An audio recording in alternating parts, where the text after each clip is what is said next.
Situación de la billetera de Santa Fe. Contame más o menos de qué viene la mano de eso con poder pagar el taxi, digamos, en la ciudad de Rosario. Bueno, Billetera Santa Fe, como ustedes saben, es un mecanismo de pago virtual y de reintegro de parte de ese pago a los usuarios, ¿no? De esa herramienta, que es una herramienta que puso a disposición de toda la población mayor de 18 años de la provincia de Santa Fe, el gobierno de la provincia de Santa Fe. Es una herramienta que tiene por objetivo reactivar el consumo en estos momentos tan difíciles y alivianar el peso de las compras diarias a la población, ¿no? Tiene un tope de reintegros de 5.000 pesos por persona, es decir,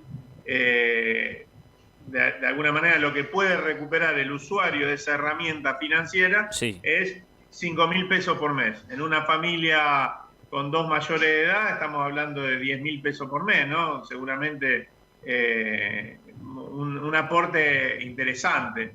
Sí. El 85% de ese reintegro lo pone el Estado provincial, el otro 15% de ese reintegro lo pone el comercio o el rubro de que se trate, ¿no es cierto?, donde se realice la compra o la contratación del servicio. En este caso nosotros estamos planteando la posibilidad que se incorpore al sistema de taxis de la ciudad de Rosario a este servicio, a Billetera Santa Fe, con una serie de reuniones que realizamos la semana pasada, donde se terminó cerrando un acuerdo entre el gobierno de la provincia de Santa Fe, representado por Juan Marco Aviano, el secretario de Comercio Interior, y las cámaras de taxis y de radiotaxis de la ciudad de Rosario, como para poder avanzar con quienes son los titulares de la licencia y los titulares de los radiotaxis que agrupan a las licencias de taxi de la ciudad. Primero, el primer acuerdo que se cerró es utilizarlo como mecanismo de pago. Es un avance, ¿por qué? Porque se hace a través del QR Sí. y permite que cualquier persona, sea del Banco de Santa Fe o no, si bien el agente financiero de la provincia es del Banco de Santa Fe, puede utilizarlo cualquier usuario de cualquier otro tipo que tenga caja de ahorro en cualquier banco, pero también lo pueden ser usuarios no bancarizados. ¿Por qué? Porque a través de Santa Fe Servicios se deposita dinero en esta cuenta virtual, en esta billetera virtual, en este monedero virtual, y pasa a poder utilizarlo desde ahí, ¿no? Todo con el celular. A través del código QR se cancela el viaje con el código que va a estar en el respaldo del asiento delantero de todas las unidades de taxi, ¿no? Bien, y eso ya evitaría un montón de contacto, un montón de situación, de estar con plata encima y demás. Siempre ha sido el objetivo. El sistema de taxi de la ciudad de Rosario, en los últimos años, bueno, hubo una serie de, de normativas propendiendo a que se pudiera pagar, cancelar los viajes en el 100% de las unidades con algún medio de pago electrónico, digital, virtual. Claro. Nunca se terminó de lograr en un 100%. Por supuesto, si hoy pido a través de, por ejemplo, Movitaxi, que también fue una ordenanza que impulsamos en su momento en este objetivo de mejorar, ¿no es cierto?, los servicios, las prestaciones del servicio. Bueno, yo ahí tengo la posibilidad de pagar con un medio digital, virtual. Si me subo a una unidad en la calle, a una unidad de taxi en la calle, también puedo tener la suerte de encontrarme con alguno que tenga el postnet, que tiene una serie de dificultades, por eso nunca se terminó de instalar masivamente en los taxis, ¿no? Bueno, esto lo que permitiría es que yo, sin lugar a duda, en cualquier unidad, en caso de que podamos seguir avanzando con estas gestiones, Sí. tenga el QR disponible para pagar con cualquier tipo de entidad bancaria e incluso si no estoy bancarizado, ¿no? Esa es la primera etapa, que se pueda utilizar como herramienta para el pago arriba de la unidad. La segunda, que se está charlando por estos días y que entiendo y anhelamos que se pueda llegar a un acuerdo, es que además Sí. se incorpore el reintegro que brinda Billetera Santa Fe.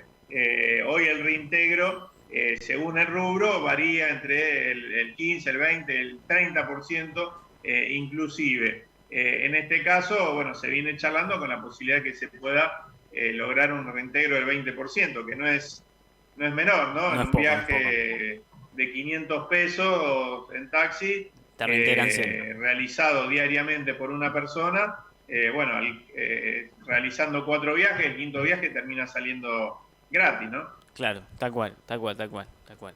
Eduardo, te quería preguntar respecto a lo que se va a discutir mañana en el Consejo de Rosario, porque van a aumentar los montos de multa a las personas que se encuentren manejando Uber en Rosario. Las multas van a empezar en 140.000 pesos de adelante. ¿Qué pensás de este aumento y en general, qué pensás de Uber?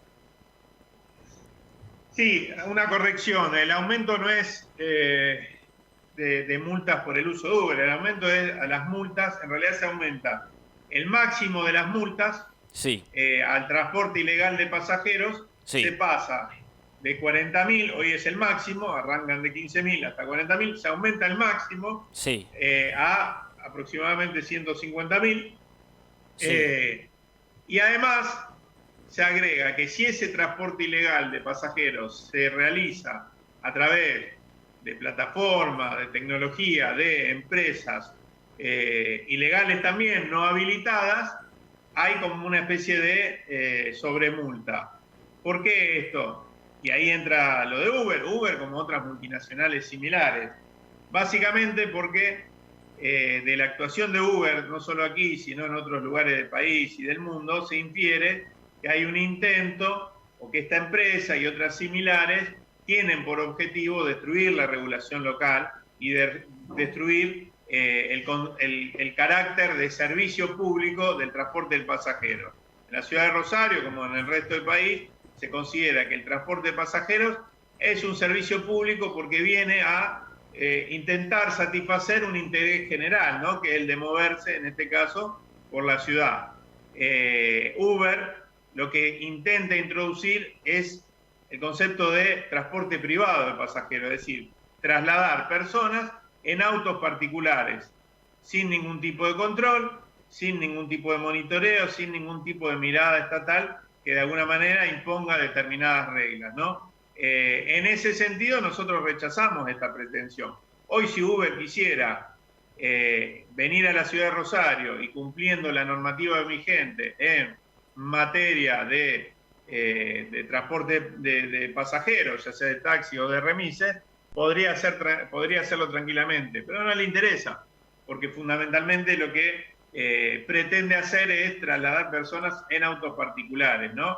Y eso para nosotros es inaceptable porque sería un retroceso, sería volver a épocas pretéritas donde el Estado no tenía ningún tipo de intervención en la materia o ir hacia escenarios similares a algunos lugares del país, por ejemplo el conurbano bonaerense, donde a falta de servicios públicos lo que hay es combis privadas sin ningún tipo de control, sin ningún tipo de medida de seguridad, etcétera, recorriendo, ¿no es cierto?, el territorio, llevando de acá para allá a la gente. Nosotros lo que creemos es que lo que hay que hacer es ir para adelante, mejorar los servicios públicos, no retroceder.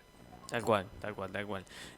Bueno, con el tema de los servicios públicos y de transporte, nos remitimos un poco a la cuestión de trenes de cercanía. Vos estuviste bastante involucrado en la situación de la promoción de la vuelta del uso del tren. ¿Cómo lo ves a eso, digamos, en una alternativa a que venga Uber, a que se cambie todo lo del taxi y demás?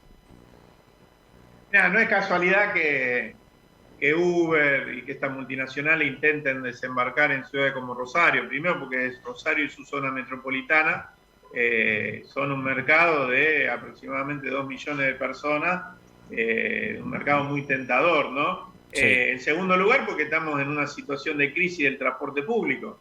La ciudad de Rosario avanzó hacia un esquema de emergencia, para nosotros un esquema muy deficiente, un esquema donde el único objetivo que se propuso el municipio fue de alguna manera satisfacer los intereses y las necesidades de las empresas privadas del sector, es decir, garantizarle mejora en lo que tiene que ver con el indicador de pasajeros transportados por kilómetro recorrido. Entonces, en ese marco, nosotros entendemos que estas empresas se envalentonan y tratan de desembarcar. Para nosotros, la mejor forma de garantizar la movilidad de los rosarinos, las rosarinas y todos los habitantes de la región es mejorar el transporte público masivo de pasajeros. Y no hay mucha ciencia ahí. Vos tenés los colectivos, pero también tenés otro tipo de forma, ¿no? Los trolebuses, los tranvías y los trenes. Es un anhelo nuestro poder recuperar los trenes metropolitanos de pasajeros y así se están realizando gestiones por parte de la provincia de Santa Fe y la Nación para en un tiempo que estimamos no debe ser demasiado largo, pero bueno, que se ha visto interrumpido básicamente por la pandemia, obviamente, pero podamos tener algunos ramales recuperados, ¿no? La Nación y la provincia vienen charlando y llevando adelante gestiones firmes en lo que tiene que ver con Rosario, Cañada de Gómez y Santa Fe, Laguna Paiva. Esperemos que se pueda avanzar en ese sentido porque sería una enorme herramienta de movilidad y de transporte para todos los habitantes de la región, ¿no? Incluyendo, por supuesto, Roldán y todo el recorrido a Cañada de Gómez. Por supuesto, por supuesto. Por último, te quería preguntar, va a haber restricciones dentro de poco. ¿Cómo ves toda esta situación que se plantea la segunda ola de coronavirus acá en Rosario? ¿Y cómo ves esta nueva noticia de la fabricación de vacunas acá en Argentina? Bueno, empiezo por el final. Sí. Es una gran noticia. Es una gran noticia. Básicamente porque nos pone en un lugar quizá de privilegio en el mundo, ¿no? Argentina es, dentro de los países del mundo, el país número 15 en porcentaje de la población vacunada, cosa que no es poca, porque yo a veces escucho a sectores de la oposición en la Argentina decir cualquier tipo de barbaridad con objetivos electorales, en el medio de una crisis que es mundial y en el medio de un escenario internacional donde hay grandes naciones, donde se reproducen desigualdades históricas, ¿no?, entre las naciones, además de las desigualdades que se dan al interior de las naciones. Entonces, donde tenés un puñado de 5, 6, 7, 10 países que acaparan un porcentaje superlativo de las vacunas del mundo. En ese marco, la Argentina se ha sabido desenvolver y ha logrado, por ejemplo, entre otras cosas, ser el primer país de Latinoamérica con capacidad para producir vacunas, ¿no? Entonces, para nosotros es una enorme noticia y hay que celebrarla. Con respecto a las restricciones, bueno, a ver, para nosotros ninguna restricción es simpática. Ahora, está en juego la salud de la población, está en juego la vida y hay que buscar un equilibrio donde se verá qué tipo de actividades tienen que tener un parate, un freno o deben reformularse y qué otro tipo de actividades pueden seguir funcionando. Entiendo que la Nación lo que ha hecho es, en primer lugar, y entiendo que también la provincia y el municipio y los municipios van a seguir el mismo camino, es intentar cortar con la circulación nocturna. No por lo que esté protocolizado dentro de la actividad que se realizan de la noche, fundamentalmente, sino por todo lo que queda afuera. Si hay un auge de, por ejemplo, las fiestas clandestinas, producto de esa circulación nocturna masiva, bueno, y es casi imposible que el Estado pueda controlar y desbaratar el 100% de esa actividad clandestina por el volumen que tiene. Cortar con la circulación es una forma de poder llevar adelante una actividad que sí es controlable, que es el control de la vía pública, y ponerle un freno a ese tipo de, de actividades. Esa es una de las primeras medidas. Después se verá cuál se tiene que seguir avanzando, ¿no?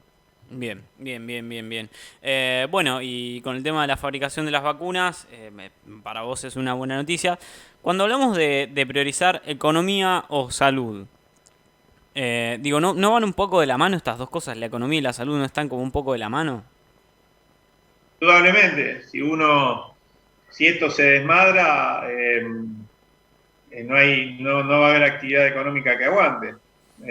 No, no, a ver, determinadas actividades comerciales, gastronómicas, etcétera, van a tener una baja sensible de, de clientes si tenemos a un porcentaje importante de la población aislada debido al contagio del virus, ¿no? Me parece que ponerlas en contradicción no es sano.